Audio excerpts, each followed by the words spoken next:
Actually cinema తీయాలి, ఇది cinema రూపంలో అందించాలి అనేటువంటి మీ ఆలోచన ఇండస్ట్రీకి ఇలాంటి సినిమా అవసరం అనుకున్నారా? ఈ జనరేషన్‌కి అవసరం అనుకున్నారా? జనరేషన్. జనరేషన్. ఇండస్ట్రీకి గాదు. ఇండస్ట్రీ కోసం నేనేం జేయలే. హ్మ్. నేను జనం కోసమే జేశాను. జనమే చూస్తున్నారు. హ్మ్. అలాగే ఇప్పుడు ఇండస్ట్రీలో ఎవరి దగ్గరికి నేను వెళ్ళింది లేదు. వాళ్ళెవళ్ళు నాతో మాట్లాడింది లేదు. హ్మ్. అట్లా అదేం లేదు. నిన్న ఎవరో ఒకాయన ప్రొడ్యూసర్ గారు ఫోను చేసి, హ్మ్. "చాలా మంచి పని చేశారండి. ఇంకా జేయండి, ఇంకా జేయండి" అన్నాడు. హ్మ్. ఇంకా లేదులెండి ఇదే నా ఆఖరు అన్నా. అదేంటి అట్లా అనమాకండి. అంటే నేను జెప్పా. నా రీజన్ ఏంటంటే, మొట్టమొదటి సినిమా మాది 'భద్రం కొడుకు.' హ్మ్. చిన్న పిల్లలు అంటే వీధి బాలలు, కార్మికులు, హ్మ్. వీధి కార్మికులు. అది చిన్న సామాజిక చైల్డ్ అంశాలు. సామాజిక బాల అంశం. కార్మికులు ఇటువంటి సినిమా తీశాను. మధ్యలో ఎన్ఎఫ్‌డిసి కోసం 'తోడు' అని హ్మ్. ఒక మిడిల్ ఏజ్డ్ హ్మ్, వీళ్ళ గురించి చేశాను. హ్మ్. హ్మ్. ఇప్పుడు ఓల్డ్ ఏజ్ వాళ్ళ గురించి చేశాను. హ్మ్. సరిపోయిందండి బ్యాలెన్స్ నాకు. ఇంకా నేను చేయక్కర్లేదు. మధ్యలో చిన్నపిల్లల కోసం 4, 5 సినిమాలు చేశాను. చాలు అన్నా అనమాట. అంటే ఆయన కాదు, కాదు మంచి ఫామ్‌లో ఉన్నారు. చేయాలి, చేయాలి అంటున్నాడు. హ్మ్. నిన్న ఒక ఇదొచ్చింది చూసుంటారు. 80 ఏళ్ల ఆయన చేశాడు అది ఇదని. హ్మ్. హ్మ్. చాలు గదా! ఇంకా అంతకంటే ఎందుకు?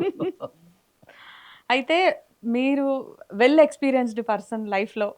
సో, బేసిక్‌గా సినిమా మేకింగ్‌లో గూడా వచ్చినటువంటి చేంజెస్ ఏం గమనించారండి? చేంజెస్ ఎప్పుడు వస్తూనే ఉంటాయి. కాకపోతే ఏంటంటే మన టెక్నీషియన్స్ కూడా అప్‌డేట్ అవుతా ఉంటారు గాబట్టి హ్మ్. అది పెద్ద ప్రాబ్లమ్ అనిపించదు నాకు. హ్మ్. నేనేంటంటే స్క్రిప్ట్‌కి సంబంధించినంత వరకు ఏ ఏ షాట్స్ ఎట్లా గావాలి? ఏ సీన్ ఎట్లా గావాలి? ఏది ఎన్ని రోజులు పెట్టుకోవాలి? ఏంటి అనే దాని మీద చాలా వర్క్ చేస్తా ఇంట్లో. హ్మ్. అక్కడికెళ్ళిన తర్వాత వర్క్ చేయను నేను హ్మ్. పెద్దగా.